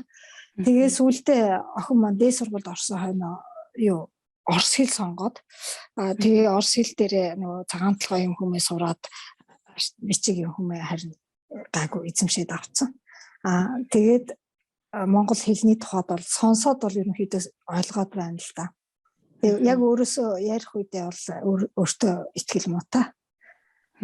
Ийм болцсон байгаа. Гэхдээ яг хуу хэл гэдгийг чи хүн хизээ сурж болдог. Монголд очиход 1-2 жил ноцтолдоход одоо сайн хэрэлцдэг хүн болчих واخ гэж бодсон. Насаараа сонсоод л үссэн юм чинь те бас хажууд нь ингээд байнга ярьж л байгаа юм чинь.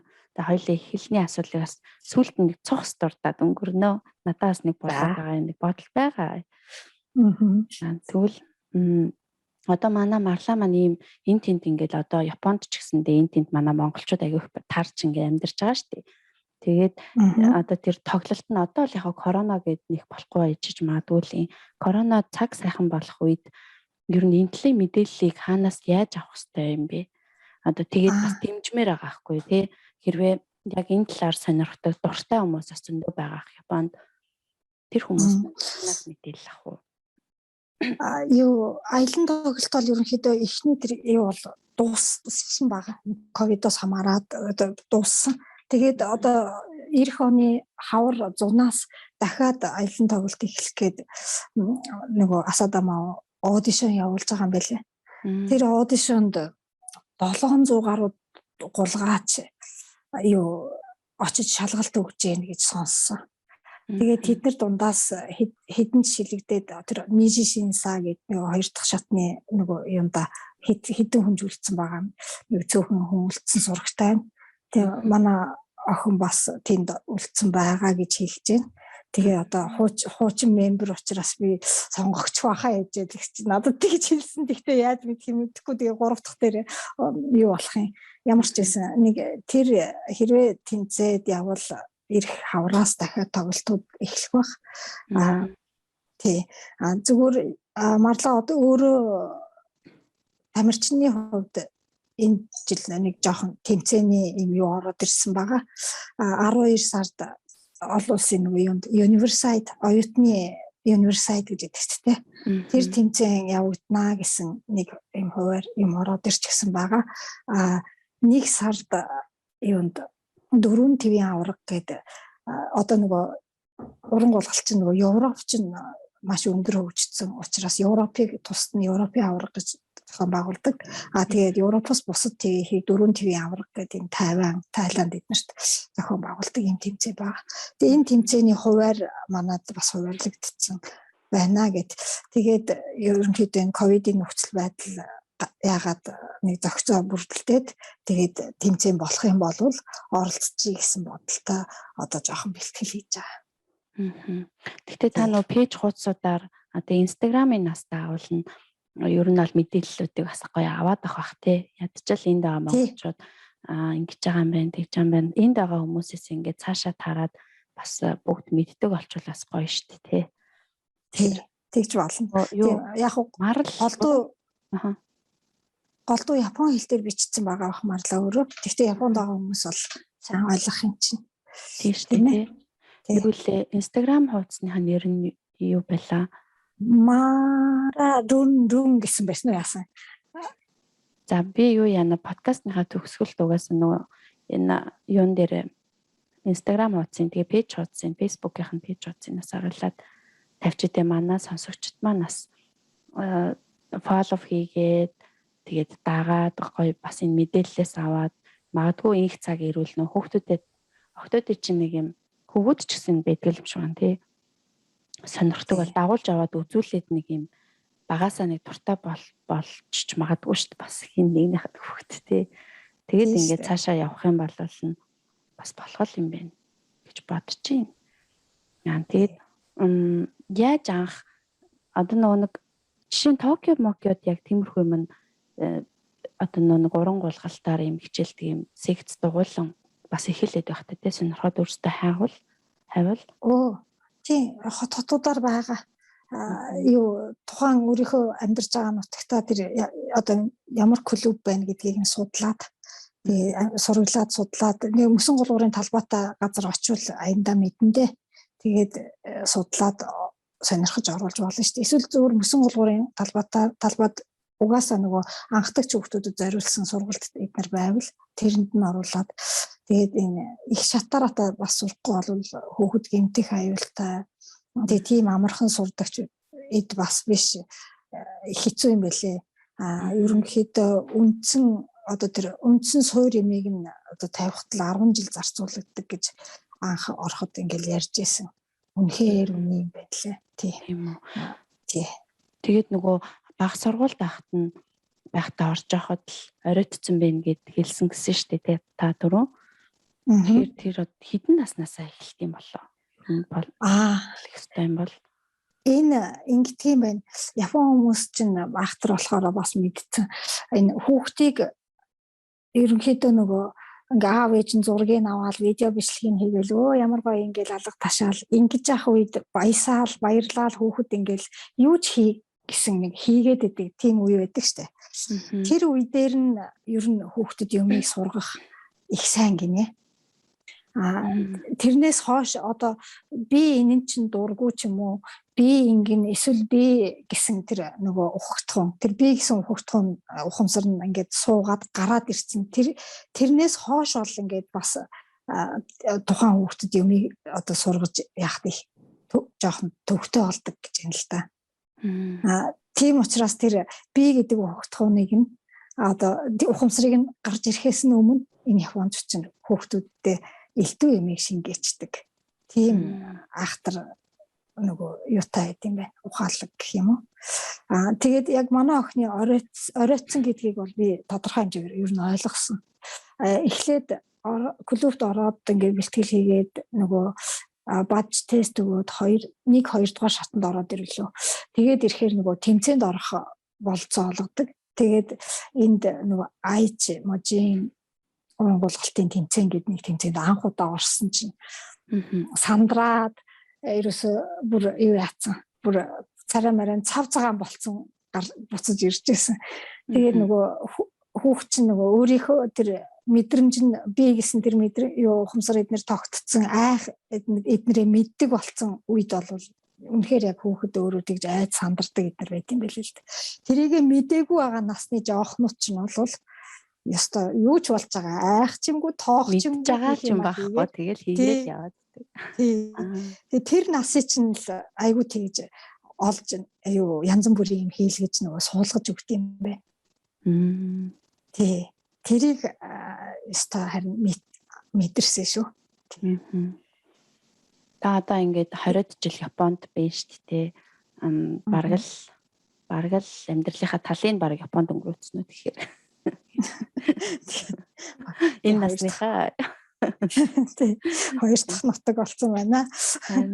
Тэгэнгүүт таны зүгээр өөрийнхөө хувь хүний хувьд юу гэдэг Япон эцэг гэх, Монгол эцэг гэх хамгийн том ингээд нөгөө ялгаа гэдэг юм ер нь юун дээр би хамгийн их харагддаг вэ? Хүүхдийн хүмүүжил дээр ч үгүй юм уу ер нь. Тэр хүүхдийн хүмүүжил дээр ялгаан дээр бол Япончууд илүү мундаг байгаа юм да. Ягаад гэхээр эдгээр нөгөө тэр цаг нартаа хувийн зохион байгуулалт сайтай хүнийг өсгөж чадаад байна. Эрт унддаг, эрт босдог. Цаг тодорхой цаг журмаар хоолдог. Тэгээд хийх ёстой юм хийх ёстой цагтаа хийж чаддаг ийм хүүхдүүдийг бий болгоод байна. Тэр нь яг энэ хай скулд ороод ирэх тэгээд эсвэл ёстой түрүүний чиний хэлсэн үйлдвэрт ажиллаж байгаа хүүхдүүд эднэр дээр маш том ялгаа харагдаж байгаа.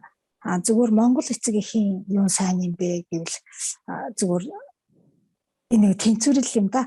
Одоо Япон хүн шиг ингэж хүүхдээ элдэв ингэж шахалгүйгээр их сайхан 50 жоохон холч ухаанаар гэх юм уу хандаж бол яг чаддаг. Тэгээ бас их инэрэнгүү ийм сэтгэл сайтай гэх юм уу. Одоо ийм хүүхдүүд бол өсгөж чаддаг талаараа бол манай монгол хүмүүсийн давуу тал юм гэж бодоод байна.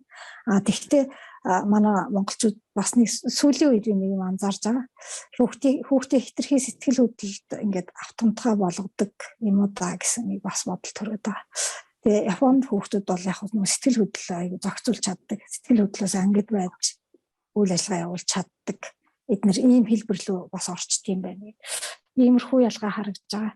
Тэгээд энийг яг оюутан хүүхдүүд дээр эсвэл тэр киншүсээ эдгээр залуу хүүхдүүдийн сурах, ажил хийх энэ талбар дээр явж байхад бол илт харагдаад байгаа. Энэ тэр хувийн зохион эрт босож сураагүй хүүхдийн одоо тэр үүрэх зовлон бол ерөөсөө маш их байд юм байна. Тий, сэтгэлээр унах нь амарх нь тийм ээ. Ер нь бол их явдалтай байд юм байна. За эрт унтаад эрт босч чаддаг болсон хүүхд бол цаашаа бол ер нь зовх юмгүй байд юм байна гэсэн. Тиймэрхүү юм бол харагдаж байсан. Тий. Яа, наад зовлон ч надад ч ингэхгүй. Ер нь нийтлэг надад ч байгаа тийм нийтлэг монголчуудад харагдаад байгаа. Энэ их багтаа авсан сургаал байгаа аахгүй юм чинь. Өөрийнх нь нөгөө тухайн дотоодын ритм тогтцсон гэх юм уу. Тийм хүмүүс чинь ерөөсө зовх юмгүй цаашдаа ажиллаад ингээд явж чадчих шээ. Бид нар бол тэгээд жоохон тэр талаараа бол үнэхээр жоохон ялагддаг тал байгаа. Харин тэнтэй жоохон яг цагийн тулгаж очдог мочдог. Тэгэл бүтээмж амар буурал энэ төр ирчдэг тий. Тэгэл яг тийм л байгаа хэл. За та өдий болтол хамгийн хэцүү сонголттой ер нь ямар сонголттой тулгарч ирсэн бэ? Одоо юун дээр ч хийж болно. Одоо за яг буцаж ирсэн чинь үлдэхэр болцсон ч гэдэм Монгол буцах гэсэн чинь үлдэх болцсон ч гэдэм үү. Эсвэл хүүхдийн сургууль сонголтч байд юм уу? Тийм тэр сонголт л өстой амар хэцүү байсан. Гэхдээ одоо бодоход тийм байж дээ гэдэг ч юм уу нэг тийм юм дурсамж байна уу танд? Сонголт дээр зүгээр ер нь ингээ хүүхдтэй маш их цаг зарцуулаад ингээд ирэхэд өөрийнхөө карьер юм хүнийг зогсоох тий. Одоо нэгсэндээ өөрийгөө гэр бүл бүх юмны ард тавина гэдэг тэр яг сонголт дээр ирэхэд бол жоохон хэцүү байсан санагдаж байна. Уг нь тий нөгөө өшөө цаашаа суралцаад наашаа цаашаа тийм юм бодол тий боломж нь бол бас байсан.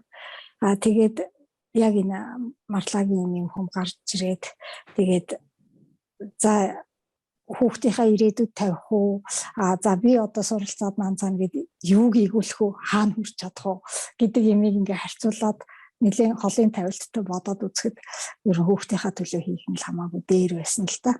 Тэгээ одоо эргээд харахад тэр нь ч зөв болсон байна. Тэгээд тэгтээ яг замын дунд заримдаа жоохон нөгөө стресс эднэр хөдөлсөн үед бол одоо өөрийгөө хаяад эднэр гэсэн бодол төрөх үе байдаг байсан. Тэгтээ одоо ингээ марлаа том болоод бие даагаад ингээд явцсан чинь хүүхэд өсгөнө гэдэг чинь ерөөсөө нэг богинохон хугацааны ажил юм байна гэдгийг бол ойлгосон. Юу яг өсгөж явж байхад бол нэг удаан тэгээд айгүй хэцүү нэг дандаа л нэг юм үүрцэн явж идэг шүү дээ. Тэгсэн чинь одоо болохоор энэ ч ерөөсөө ийм богинохон хугацаа байд юм ба шүү дээ. Тэгээд хүүхэд том болсны дараа ингэж их цаг ирдэм ба шүү дээ хүнд гэдэг. Тийм мэдрэмж одоо яг ирээд байгаа надад. Тэгэхээр хүүхэд бол ерөөсөө яг л нисэж байгаа шувуу шиг одоо ингээд том болоод ирэхээр аав ээжийн гэр жижигдээл ингээд зүгээр халих гал гарч явах гал ерөөсөө ингээд ориглол ийм л байгаа ч хүүхэд өөрөө угаасаа цаанаасаа. Тэгээ за тэгвэл тусдаа амьдрмаар бол амьдраад үз тэгмээр байвал ингээд үзгээл ингээд тэгэхээр чи хүүхэд бол зүгээр дэвэл гараа явчихж байгаа. Тэгэнгүүт чинь хүүхэд туснаа гэдэг чинь хэдхэн жилийн ажил юм бэ штэ. Ийм сонирхолтой мэдрэмж төрөөд байж байгаа. Яг тийх бах тий. Гэхдээ би бас тэгж харамсах юм болоо. Хэрвээ тэхвэсэн бол бас тэгж бодгол хаяа нэг жоохон нөгөө гуйнаглал тэгж суухлах тий. Би ч гэсэн хүн штэ гэж мэгэж бодлоо. Тийм тэгсэн чи одоо надад болохоор одоо ингээд хөөч гэсэн ерөөсөө харцангуй том болчихж байгаа учраас одоо за карьерээ эргүүлэхгүй да гэмээр тийм цаг үе яг эргэж ирж байна. Тэгэхээр нэг харамсах бол юм байхгүй юм байна.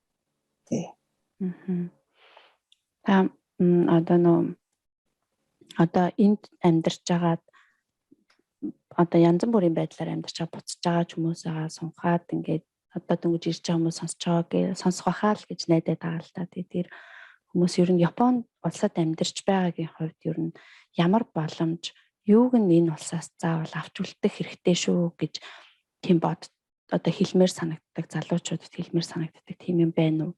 Энэ талаар бид нөгөө клуб хауст бол аюух ярьж байгаа шүү дээ. Тэгээ нөгөө яг тэгээ нийтлэг Япон хүн ажилласан гинэ тэрийг л ингээл зөндөөл юм яригадаад байгаа шүү дээ. Тэгээд бүгдээрээ зөв л дөө. Бүгдээрээ л аюу зөв тэгээд тэгээ миний хувьд бол энэ Япон хүний дотоод сэтгэлгээний тэгээ энэ энгийн мөртлөө одоо жишээлбэл одоо чи бид хоёрыг нэг Япон хүнтэй нэг хоёр эмэгтэйтэй ингээд бид дөрөв эмэгтэй ингээд суухад нэг ингээ оригами тий цаас өгөөд за энэ цаасаар нэг юм хийчихээ гэвэл за чи бид хоёр юу хийх бол би одоо чамааг айгу өөрийнхөө талд аваад штэ. Тэгээ нөгөө хоёр Япон хүн юу хийх тэрийг нугалж янз бүр болгоод ямар хөөрх юм хийх бол гэд ингээ харьцуулаад бодъё л да тий. Тэгэхээр энэ бид нөгөө монголчууд ерөөсөө Япон хүнийг бол одоо айхтар хайрцаглагдсан одоо эрхчлөөгүй ийм уйтгартай гачин хүмүүс гэж ярьдаг шүү дээ тий. Хүмүүс хоорондын харилцаа нь муу одоо ер нь их сайн хүмүүс гэд яаж ингэж байж тий. Тэгээ яаж ингэж байж идэв гэж боддог. Энэ ерөөсөө зөвхөн нэг тал нь л байгаа байхгүй. Гэтэл энэ Япон хүмүүсийн чинь яг дотоод тэр оюун санааны одоо ертөнц гэдэг юм чинь амар баялаг юм яваад байна штэ. Энийг би бас сүүлийн үед анзаарч байна. Тэгээ зүгээр тэр нэг ширхэг тэр оригамин дээр л одоо чивтээр л ялагдал дуусна штэ. Онгоц ичлээ за ялагдцсан. Энэ хүмүүс чинь айгуугаа ирвэхэ цэцэг одоо нөгөө хун шувуу янз бүрийн юм хийн штэ.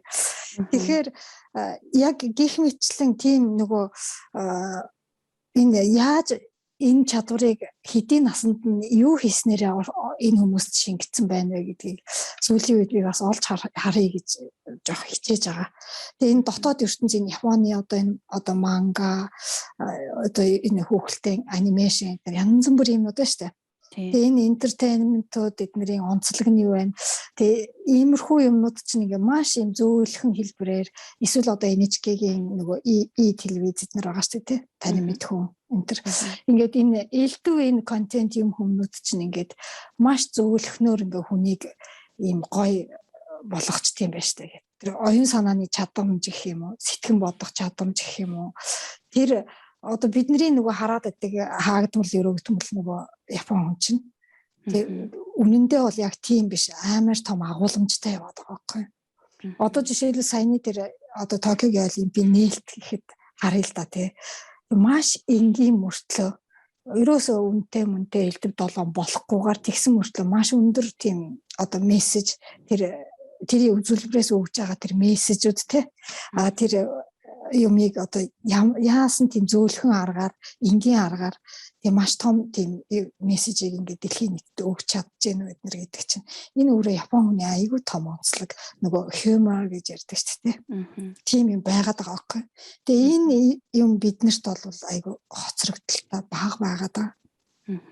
Тэгээ энийг бид нар бас энэний нууц гэх юм одоо юу энийг нь бас нь олж харчих юмсан гэж сүүлийн үед их бодож байна. Одоо тэр хөөхд байхад уншдаг тэр эхон нөгөө зурагтай номнууд нэр Японд бол маш их штэ тий. Тэгээ энэ минь ч гэсэн бол маш их үүрэгтэй байдаг бах. Тэгээд би уг нь тэр манга анимашн манга гэд нэг тоодоггүй байсан. Сүүлийн үед тэгээ өөрийн хөөхд ч уншаад ахаар бас жоохон сонирхоод эн чинь бас нэг их өөр сонир ертөнцид одоо юу гэх юм оюун санааны өгүүлэмж юм өгчээд юм шиг байна гэж одоо бас анзаардаг болоод байна. Ер нь цаашдаа жоох орчуулгын одоо ном ч юм уу тий баг цаг юм хүмүүний орчуулгын юм хүм хийх юм уу гэж бодоод тэгээд бас энэ нөгөө эхон ч юм уу энэ хүүхдүүдэд өгж болох контент юм хүм юу гэдэг. Тиймэрхүү юмыг бас жоохон сонирхъя бид нар гэж бодоод байж байна та. Тэгэхээр яг яадаг баха би яг өөрийгөө ч гэсэн сая дотроо бодож илаа. Ер нь нөгөө нэг клаб хаусыг жишээ нь хүмүүс нэг янз бүрээр ярьдэн шүү дээ. Яг хэрэгтэй өрөөндөө юу хинээс юу сонсгоо гэдэг амар сайн сонгоод сонсож чадах юм бол бас айгүй олон талаас харах тэр үнцгийг амар өгдөг юм шиг надад зүгээр санагддаг байхгүй юу. Тэгээд тэнд ороод сонсоход нөгөө би чинь өдийг хүртэл нэрэл би чинь зүгээр цагийн ажил хийгээл явж исэн. Учиргүй яг нөгөө амар боловсралтай яг дээд түвшний ч юм уу тийм хүмүүст ерөөсөө харилцаж ингэж нэг холбоотой аж үзээгүй болохоор зөв өөрийнхөө нэг хитгэн зөвөр нэг цагийн ажил хийж байгаа зөвөр амьдралаа тэр компани зориулсан нэг ажиллаа хийгээд насыг авч байгаа тэр хүмүүсээр бүхэл бүтэн Японы хичнээн сая хүнийг ингээд шууд дүгнээд бодцоод айгүй хитрхи хурдан ингээд юуг нь ч мэдэхгүй бодцоод исэн юм байна. Ингээд нэг тиймэрхүү талаас нь зөвөр өөрийнхөө харьцсан хитгэн үнээр ингээд нөгөө дүгнээд байгаа ахaltaа бас хүмүүс тэгэл нэг тэгж харчаад яриад байдаг. Тэгэхэд тэр цаана нас зөндөөл мэдээж яг саяны хэлсэн таны хэлсэн шиг тэр нөгөө мундаг хүмүүс нь бид нар өөрсдөө хүрч чадаагүй тэр хүмүүс зөндөө байгаа штэ тийм юм яриа явж байгаа ч юм уу. Тэгэхээр бас тэгэж айгүй томоор харах хэрэгтэй юм байна шүү. Бид нар голдуу нөгөө уулдсан хүн эсвэл зурагт тийм юмараа бид нар бас дүгнэх гээд байгаа. Гэтэл энэ нийгмийн нөгөө нэг би одоо давхарга гэж ярихаар айгүй уг нь муухай юм л да. Одоо нэлээд ихтэй сургуулийн профессорууд ч юм уу тийм ээ. Одоо бүр тэр тийм жоохон ухаанлаг оюун ухаанлаг хүмүүс, ном хөөсөн хүмүүс. Тийм хүмүүс эднэр бол ерөнхийдөө энэ зурагт эднэрийг бол үздэггүй байгаа байхгүй. Эднэрийн тэр гарч ирж байгаа тэр коммент нанцан юмд энэ мэдээлэл илдэв юмд ерөөсөө савлгаа өгдөггүй. Тийм одоо бас төвшний юм байж байгаа байхгүй. Тэгээ бид нэр өнөөдөр одоо тэр зурагт мурагтынхаа мэдээллийг аюул мэдээлэл болгоод ингээ ойлгоод авах жишээтэй. Гэтэл одоо тийм биш байна гэдэг. Давхар сошиалоор тэгээд давхар ерөөсөө японочууд маш их ном уншдаг тийм. Одоо дэншан дотор ч гэсэн ингээл уншаал явж байдаг. Тэгээ ном бол маш их унших хэрэгтэй юм байна. Тэгээ би ч гэсэн сүүлийн үед ер нь жоохон ном руу бол ороод байгаа. Өөрийнхөө би энэ тэнд янз бүрийн ном тавьчаал дуртай үед нэгийг савардаж орныг жоохон гарч ирлээ ингээл явж байгаа. Тэгээд номноос авах мэдээлэл бол бас нэлийн чанартай шүү дээ. Тий. Тэгэхээр өнгөц югаар л дүгнэж болохгүй шүү.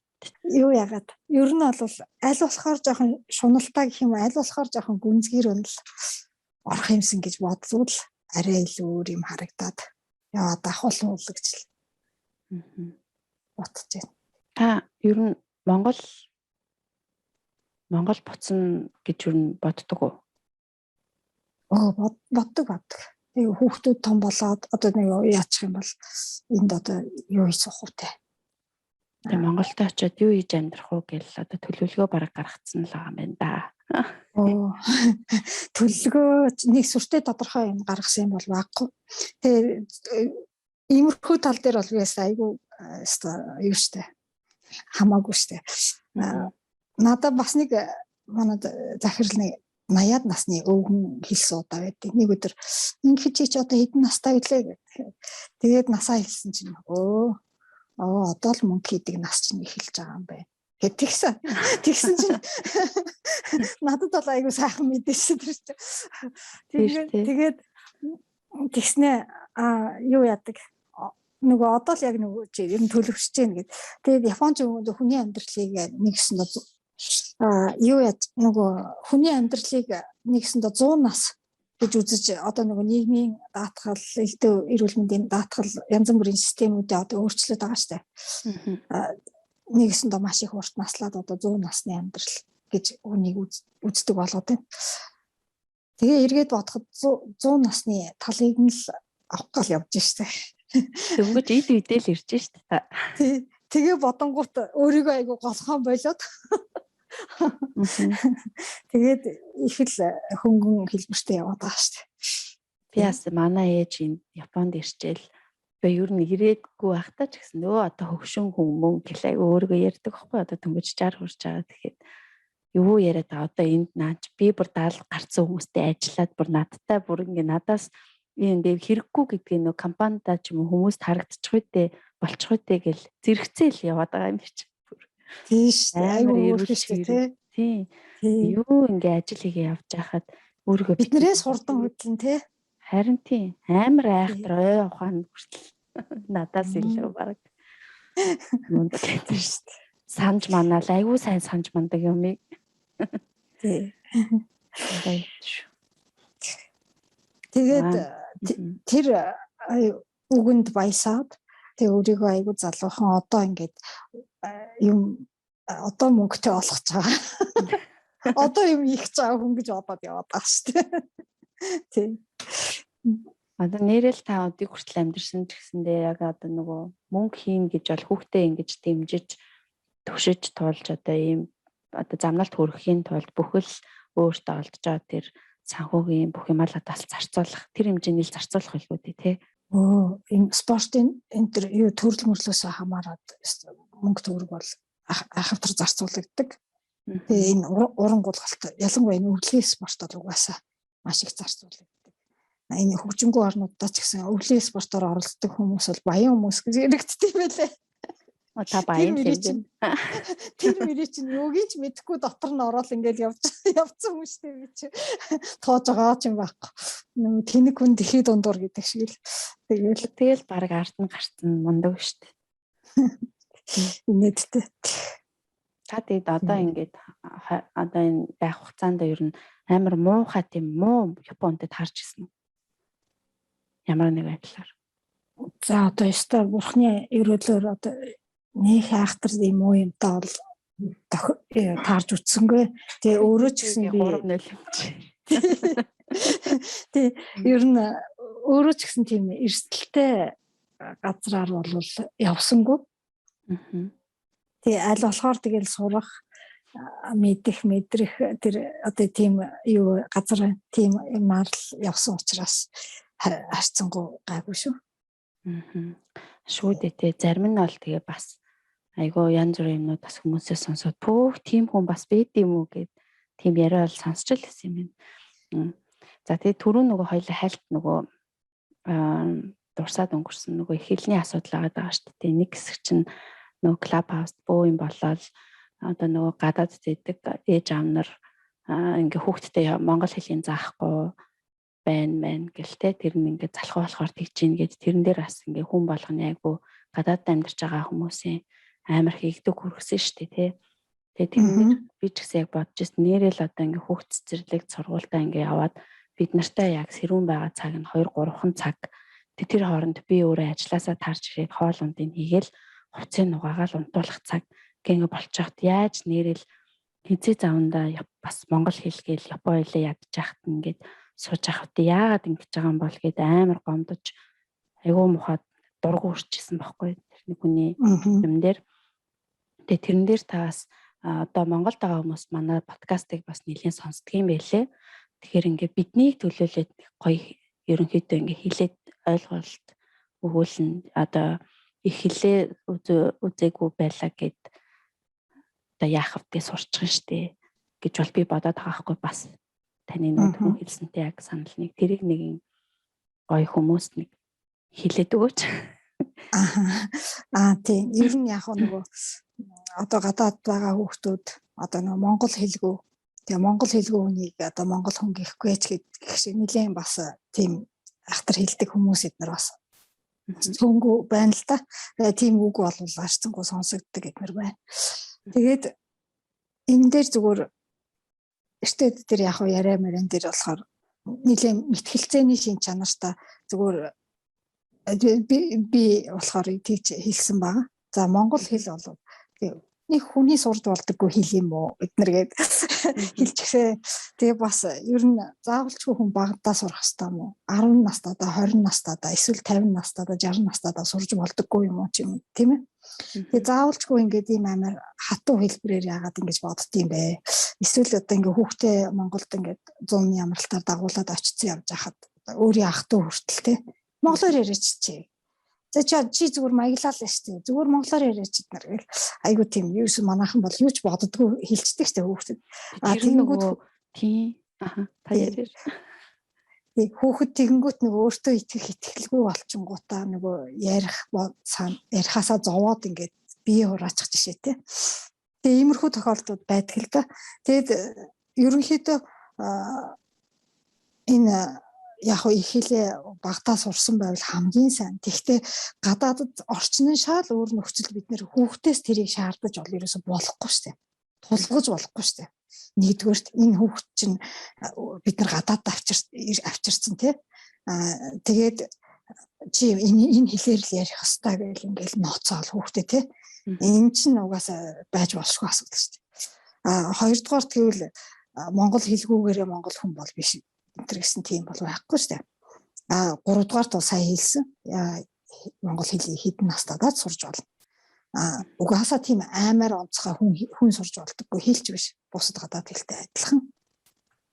Тэгээд зүгээр миний хүсэл бол ийм боддیں۔ Одоо тэрнгөө айл болгон одоо гадаадд нэг одоо ач зээтэй ийм цаг үе ирчлээ шүү дээ. Тэгээд эднэр өсөж जैन, генерашн одоо өсөж जैन. Жишээлбэл монгол хэлгүй англи хэлтэй эсвэл япон хэлтэй унган англи япон хэлтэй хүүхдүүд жишээл байлаа гэж бодъё л та герман хэлтэй. Тэр хүүхдүүдийн давуу шин чанар нь юу юм гэхээр эднэр тэрийг одоо тэр хэлийг төрөл хэлбэрээр сурснараа шинжлэх ухааныг жишээлбэл те маш өндөр хэмжээнд энэ хэлээрээ дамжуулаад сурч чадж штэ. Хүчингү нийгэмтэй цуг алхаж чадж штэ. Ганц монгол хэлээр бид нар өнөөгийн шинжлэх ухааны өндөр түвшинд бол хүрч чадахгүй юм хэлбэртэй байгаа штэ. Энэ утгаараа эргээд энэ хүүхдүүд чинь манай Монголын баялаг гэж хэлмээр санагдаад байгаа байхгүй. Эргээд энэ генерашн 2 дахь одоо гадаад гарсан хүмүүсийн 2 дахь генерашн удахгүй 3 дахь генерашн ингээ хүүхдүүд гараад ирнэ. Энэ хүүхдүүд эргээд Монголд ямар одоо ач тустай вэ гэдэг чинь эргээд бас бодгол асуудал байна. Энэ хүүхдүүдийн чинь цаашаа гэж түлхэх ёстой биш. Монголынхаа өөрөө баялаг болгох ёстой. Тэгээ манай Монголд бас нэг яахтар юм би бол эго гэж хэлмээр байдаг нэг юм яриа байдаг. Бүгдээрээ нэг бодолтой одоо нэгдэж ээжл бид нэг юмны одоо юмны цаана гарна эднэр гэдэг нэг юм айхтар юм ярьдаг. Тэгээ энэний бол би бол эсрэг нь бол боддог. Маш олон ургалчаар маш олон төрлийн хүмүүс хоорондоо одоо юу гэх юм нэгсэрдэж одоо орж солонгорж ээж тэнд маш олон тийм төрлийн юмны дуу хоолой хармони болж ээж улс өөрөө баяжиж хөгжинэ. Тэрнээс биш тэр бүгдээрээ нэг бодлоор нэг өнгөөр нэг цэгээр яваад энэ гэх юм бол нөө социализмтайгаа адилхан шүү дээ. Тэгээд энийг манайхан айгу хурдан ойлгож хараасаа гэж би бас хувийнхаа хувьд л хүсдэг. Тэгээ ингээд Монгол хизээ ямар ирээдүйд бид нар бол угаасаа хөксрүүлэн гэж штэ. Ирээдүйн хүүхдүүд маань ийм олон янзын одоо чадвартай олон янзын юм үзсэн олон янзын хэлээр дэлхийн түвшний юмнуудыг өөрийнхөө их оронд наачиж чаддаг ийм болцсон байвал эргээд манай улсад л тустай энэ чинь эдгээр чинь ерөөсө хүн л юм чинь манай улсын баялаг ийм утгаар л хардаг. Тий. Энэ утгаар л хардаг. Би ч гэсэн нэмж хэлэхэд угаасаа нөгөө одоо магадгүй манай багчаа одоо ингээл Японоор ярьчих гал байгаа байхгүй юу. Тэгээд бид нар мянга гэртээ ингээд монголоор яриад байгаа юм л та. Тэгэл хүн болгон л энд гадаад улсад амьдарч байгаа хүмүүс аль болох монголоор яриулах гал хүн болгон тодорхой хэмжээний хичээдэг, үздэг. Гэхдээ үнэхээр бас амьдрахын хажуугаар, ажиллахын хажуугаар ингээд тэр болгон цаг зарцуулах нь ямар хэцүү байдаг. Тэгэл нэг бөө юм болол Монголдо очингууд хамаатан садан эцэг одоо эмээ өвөөнч байт юм уу ингээл монголоор ярихгүй байх гэл ингэхээр бас эцэг хитэн амар хүнд тусдаг юм шиг надад санагдаад байгаа байхгүй юу. Ингээ тэр хүмүүсийг юм байна, тийм байна гэж хэлээд байгаа юм шиг. Тэгэхээр яг өсөөх явцтай бол байнга л Монгол гэдгийг бол угаасаа Монгол гэдгийг нь сануулж ингээ бид нар өсгөөд байгаа шүү дээ. Яг ярих нь тийм байгаа ч гэсэн тэгэхээр бас жоохон харах өнцгөө өөрчлөөд амнаас гарах үгээ бас бодож ингээ хэлэхгүй бол айгүй олон хүнийг ингээ гомдоогоод идэг юм шүү дээ гэж бас хэлмээр байгаа юм. Тий. Бас нэг юм саналаа нөгөө их хэлийг авч явах гэдэг нэг юм дээр их хэлийг ард нийтээрээ бүгдээрээ авч явж байгаа юм шиг ойлгох чинь бас өрөөсгөлөө гэдэг юм нэг юм сонссон. Тэр нь болохоор ер нь их хэлийг авч явдаг хүмүүс нийгэм дээрээс нэг 20 хүрэхгүй хувь шахуу байдаг гэж. Тэр нь болохоор яах вэ гэхээр багш магш тэгээд одоо нөгөө зохиолч одоо хэл шинжилгээхэн тэр хэлний дүрм журмыг баталдаг хийдэг тиймээ боловсруулдаг. Энэ хүмүүс чинь л өөртөө авч явд юм шүү дээ. Тэрнээс биш тийм нэг арт түмэн үүрээд аваад яваад байгаа юм бол биш гэж яг мэрэгжлийн хүмүүс эдгээр бол ярих юм байлээ. Тэгэхээр энэ зохиол ном бичдэг хүмүүс эдгээр энэ бичгийн хүмүүс чинь харин тэр их хэлийн авч явах тэр юмд их гол оройтой хүмүүс гэж сонссон юм байна шүү нэрээ. Тийм байна. Наа чинь бас үнэн баха тий. Тий. Ер нь бол үнэн гэж бодож байна юм. Тэгээд нэр нэг юм асуух чагаад би мартцсан байна шүү дээ. Та ер нь ингээд яриаг чи ингээд сонсохоор айгүй олон талын мэдлэгтэй мэдээлэлтэй байх шиг санагдаад идэг байхгүй юу? Тэгэхээр та хувь хүнийхээ хөгжилд ер нь яаж анхаардаг вэ? Ер нь яах хэрэгтэй юм бэ? Одоо энд бид нар ер нь цаг зав гаруул хувь хүний хөгжилтэй ингэх хэрэгтэй. Би бол ингэдэг юм а гэдэг юм а хуваалцаач гэж яг асуумаар санагдчихсэн чи. Мартчихсан. Зөв миний нөгөө мэрэгчл болохоор юу л та. Тэгээ эдийн засаг нийгэм нөгөө Японд бол Жимбрин Шакай талдаа төгссөн. Тэгээд яг хөө тэр утгаараа зүгээр яг нөгөө жоохон ном уншдаг. Зүгээр ажил төрлийн хувьд бол голдуу би бол нөгөө орчуулгын ажил их хийж явсан. Тэгээ орчуулгын ажил чи янз бүрийн нөгөө салбарын юу байдаг шүү дээ. Янз бүрийн салбарын одоо орчуулга хийх тэг хууль дүрмж байна. За хууль мөл бол харьцангуй гайгүй амархан салбартай байсан. Ангаах мангаахын салбар эднэр бол жоох хэцүү. Тийм санагдчихсэн. За геолог бол би бол 2 гараа өргөсөн. Тэгээ хэцүү юм байлээ. Тий. Химийн нэртомё тийм мэрэгжлийн юу айгүй ихтэй юм байлээ. Гэх мэтлэн дээр янз бүрийн салбарын орчуулга хийж үзсэн эднэр иймэрхүү байгаа. Тэгээд ер нь яг жоохон ном унших дуртай байгаа сүүлийн үед. Тэгээ бусдаар бол яг тэ тэгэл зүгээр энгийн хувь хүний мэдрэмжээр л тиймэрхүү л хүн байна да. Та тэгээд Японд та одоо ерөнхийдөө Японд ингээд их найзтай юу? Одоо би бодоод байна л да. Би болохоор ингээд найз нөхдгөө ингээд ганцаараа өөр хот мот гэл ингээд бодонгууд ганцаардаад амар хэцүү байх бах та. Хэцүү байх бах гэж өөрийгөө бол бодоод идэг байхгүй. Тэгэхээр та ер нь тиймэрхүү юм болохоор магадгүй эсвэл ном уншаад ингээд өөрийгөө хөгжүүлэх юм а хийгээд уйдах завгүй эсвэл өнгөрөөчдөг юм болов? Найз нөхдийн хувьд болохоор юу яадаг учир зүггүй найз нөхөдтэй бай хүрээлэлтэй бай энэ төр гэж нэг амар тэгж мэрийдгүй. Тэгвэл найз нөхд бол яг байлгүй яг уулзах боломж гарсан нан цан үедээ бол ийштэй явахтаа эднэр хотод байгаа найзуудтайгаа эднэр хальт уулзаад эднэр ингээл явчлаадаг л да. Зүгээр харин заримдаа жоохон юм бас орон зайгаа авчиж чад цаг хугацааны юм авчиж гейм жоохон характертай байгаа. Тэр нь болохоор ягаад гэвэл одоо жишээлбэл ингээд айгүй найз дотн байж исэн Япон эмэгтэй маань болохоор одоо нэгснэ Монголд эдгээр бас цуг ажиллаад энэ төр байж исэн тий. Тэгэнгүүтээ нөгөө одоо юу хийм нөгөө намайг дандаа л нөгөө гадаад хүн надад одоо ингээд тусалж өгөх ёстой ч юм уу тий. Ийм байдлаар ингээд нөгөө хайрцаглах хэлбэр рүү ингээд орох гээд шүү дээ тий.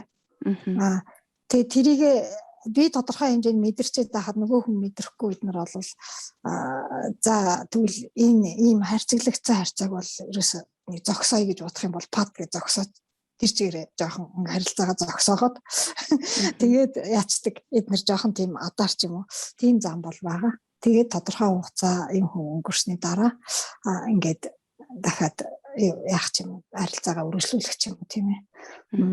Тиймэрхүү яг өөртөө нөгөө сонголт гэх юм уу. Тэгэхгүй бол энэ Японы нийгэмд бид нэр одоо энэ Япончуудын үгэнд ороод ингээл хэлснээр нь ингээл байд ингээл яг ерөнхий мөрдөх ёстой юмыг бол мөрдөн штэ тий. Тэрнээс илүү ингээл дотор нь ороод ингээл ах юм бол бөмбөлөгдөл хайрцаглагдал вакуумжигдал одоо нөгөө монгол ч юм уу Япон ч юм уу тий. Ийм болчих гээд байдаг. Тодорхой хугацаанд жоохон тийм өрхөө тал байдаг. Яг тэр үедээ бол би айгүйх тийм шатаут хийсэн. Ер нь бол баг Японы нийгмээс шатаут хиймээр цагч бас мэдрэгдсэн бол үе байдаг. Тэгээд ягаад гэхээр нөгөө угаасаа л хөдөөний монгол хүн би.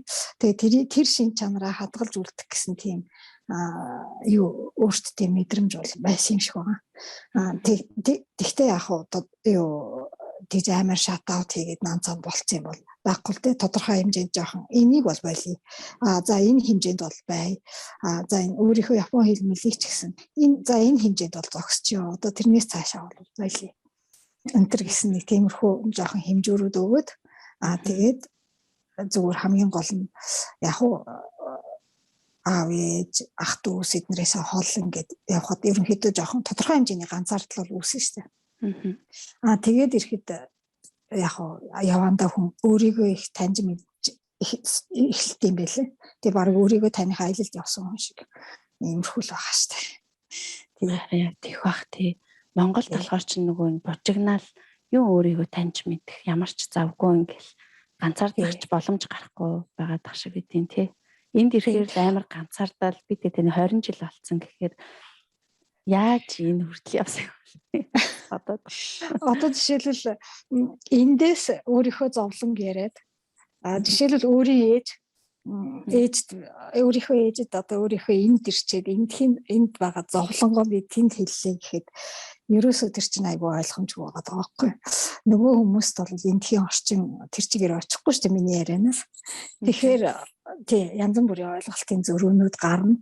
Тэгээд нөгөө тэндээс айгүй надад зөвлөсөн хүмүүсийн зөвлөгөө энд яг газар дээр надад зөвлөгөө болж хэрэглэгдэхгүй байх жишээ тий. Тэгэхээр энд би ийм асуудал байна надаа энэ тэрийгээд Монгол руу шидээд байх ч ерөөсөө утгагүй болчихж байгаа юм л та. Тэнгүүт өөрөө тунгаагаад ингээд бодхоос өөр аргагүй өөрөө ил хайгуул хийхээс өөр аргагүй. Тэгээ эн чинь л нэг өөрийгөө таних аяллалын зам болчихж байгаа. Тий. Тэгээд яг зүгээр энэ Япон найзуудтайгаа ярина. Эднэр чинь бас нэг Япон хүнийхээ нүднээс л ярина штэ. За тэгэхээр заавалч тийм биш юм аа гэд. Тэгэл харьцуулаад манцаа бодоод явж байхад бол тэгээ нэг өдөр хариу гарч ирнэ. Гэх мэтлэн ингээд өөрийгөө таньж эхэлсэн байх жишээтэй гэх юм уу тий. Тэгэхээр яг тэр үе дээрээ манад тэгвэл бас нэг би л зүгээр ойр тойрныхоо харахаар нэг 10 жил орчим болоод нэг тийм үе түл эхэлтэй юм байна. Нэг жоохон тэгээд ах шиг санагдаад. 4 жилийн үеэлэлтэй гэж бодоод байгаа шүү дээ. Эхний 4 жилийн юм байдаг, дараагийн 4 жилийн юм байна. За одоо нөгөө элдв хоолны амтлагаа наан цаа нэмийг эднэр ол нэг эхний дараагийн 4 дахь жил за нэг ирснээс хойш нэг 8 жил болсны дараа ерөнхийдөө их ойлгож эхэлдэг эднэр гэж бодоод байгаа шүү дээ. Миний хувьд яг наад чинь зүг баха. Тэгээд дараагийн 4 жилд юу ойлгох вэ? Тэгээ ерөнхийдөө жоохон тиймэрхүү үйлэлтэй ч юм шиг санагдаад идэв. Одоо ч өөр тийм бодох байсан даа. Амар.